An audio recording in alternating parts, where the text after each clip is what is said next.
Hello students, hope all of you are well at home, doing well at home. And students, today we are starting this video, and in this new video we will discuss student how to separate cream from milk. But student, before that one, I would like to remind you that during last class we had discussed that separating the constituents from a mixture. And students, this separating the constituent from a mixture depend on two things. One is the type of mixture. That means it is homogeneous or heterogeneous. And second factor, student, is the constituents, nature of constituents.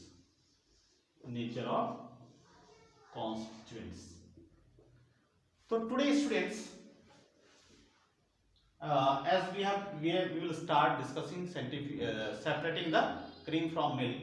So this comes under heterogeneous. And as students, we have discussed also that in heterogeneous mixture, the process of separating the heterogeneous components from the heterogeneous mixture is easy. We can easily separate the constituent from heterogeneous mixture. And in this case, students, that is in heterogeneous, these are of this type, 5 types we can say. One is sedimentation followed by filtration, which we have already discussed. Second is centrifugation. Third is magnetic separation. Fourth is sublimation. And fifth is separation of two immiscible liquids. So students, as we have discussed sedimentation followed by filtration in our last video, we will not discuss about that one. But today, and we had also started centrifugation. This one we have already started, but from this part only we will discuss how to separate cream from milk. So students, for that one, we will have to know that on what factor does this separating method depends on. So students, that is this method of separation depends on the principle that when the mixture is rotated at very high speed, student, in the centrifuge, so with the help of churner. So in that case, what happens? There are two types of components, students. The nature of the components, we can say, the nature of the components. They are of two types. One is denser, another is lighter. So students, the substance which are denser, they tend to move away from the axis of the centrifuge and toward the bottom. Two things is there. One is because of large force, because of the high speed of this mixture, the denser particles, denser components tend to move in the downward direction and also away from the axis of the centrifuge. To see, student, as a result, this tends to move away from the center and toward the down, in downward direction. And students, second factor, that is second component, that is lighter component. Being lighter, they moves in upward direction, and at the center, near the center, it is remains near the center. So here, students, see, when the mixture is rotating at very high speed, student, the denser particles or the denser components tends to move downward and away from the axis of the centrifuge, and as a result these are moving away, and at the center, that is lighter substances, they tend to move upward and close to the axis of the centrifuge machine. So here the particles, see students, in case what we are discussing here, how to separate cream from milk. So in this case, student, the particles, lighter particles of cream, when it rotates at very high speed, at that time they collide with each other and they combine together to form a bigger lump. And these being lighter, they float at the top. As a result, students, when it's combined, they form a lump. Then this lump of cream is separated with the help of some separator as the result. In this way, student, we can separate cream from the milk. And this milk is also known as tuned milk. Tuned milk.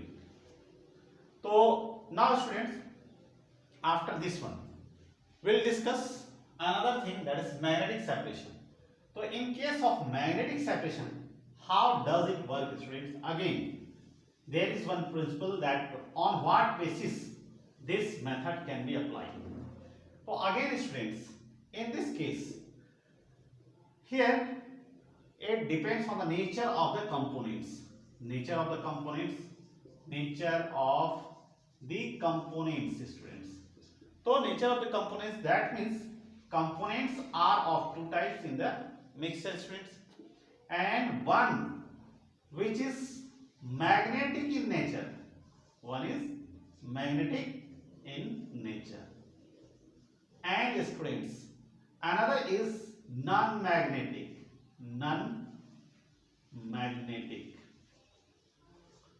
See, students, here the nature of the component is, one of the component is magnetic and another is non-magnetic.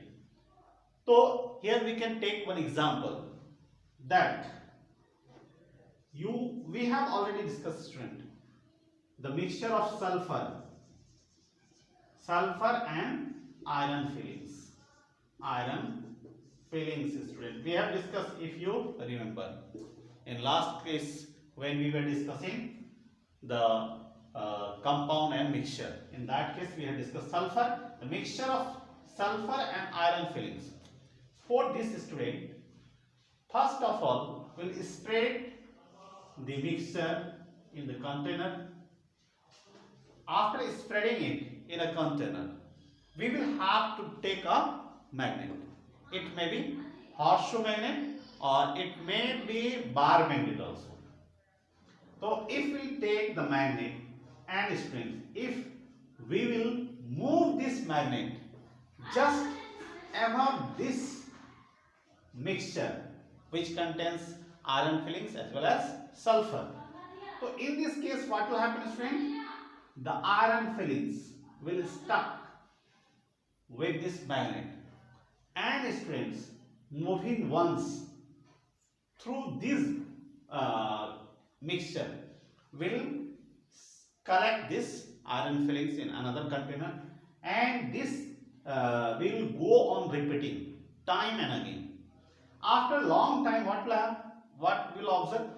We will find a strength that there is here all the iron fillings will get separated with the help of this magnet, and strength. Thus, we will be able to separate the iron fillings from sulfur powder. And after this strength, we will discuss sublimation. Now we'll discuss sublimation. So sublimation, by using sublimation process, how can we separate different components from a mixture?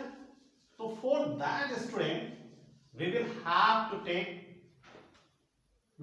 to know the nature of the components. That means nature of the components means which type of components are present in the mixture. Without knowing the nature of the component, we cannot apply the appropriate method for separation. So nature of components. So student, nature of the component. So one component, there must be the substance which undergo sublimation. Which undergo sublimation. And second component, student, should be non-volatile. Non volatile, one non-volatile in nature. That means which do not convert into vapor. Now students, if we have understood that one of the component of this mixture belong to one of the component undergoes sublimation and another component is non-volatile. For example, students, we can take a mixture of ammonium chloride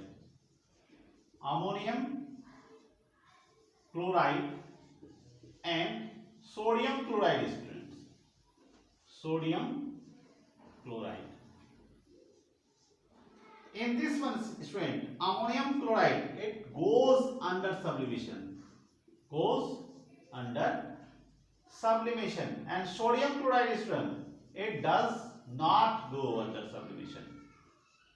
Does not go under sublimation.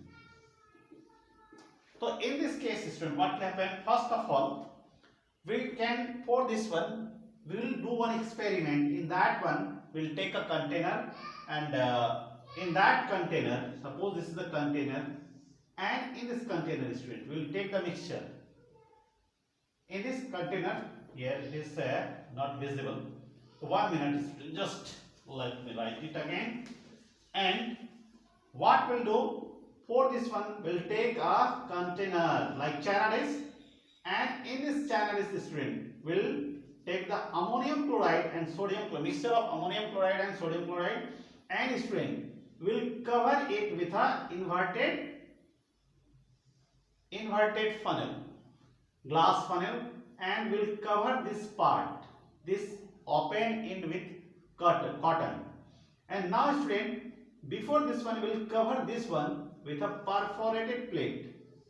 We'll take a perforated plate, and this one will cover. And this entire arrangement will put on a wire gauge. And students, this wire gauge should be put on the tripod, student, tripod stand. And in this, below this one, we will put Bunsen burner or spit lamp as a source of heat. And student, what will happen? See the condition here. As we will go on heating, the substance which undergoes sublimation, here the substance is ammonium chloride. So ammonium chloride, when will be heated, it will pass through the pores of this perforated plate, and when it will rise through this perforated plate, it will come above, students. And in this, see the condition here. This wall of this funnel, inverted funnel of glass funnel, the temperature here is low. Getting low temperature, students, this vapor form of ammonium chloride, getting low temperature, it will directly convert into solid, and this solid is also known as sublimate. So this sublimate will accumulate underside the wall of the glass funnel, students, and this will, if this process will complete, that means we'll go on heating, and when we'll find that now no vapor is coming out from this perforated plate, that means entire ammonia has converted into vapor, and we'll stop this process, and then we'll take out it somewhere else, and we'll let it cool.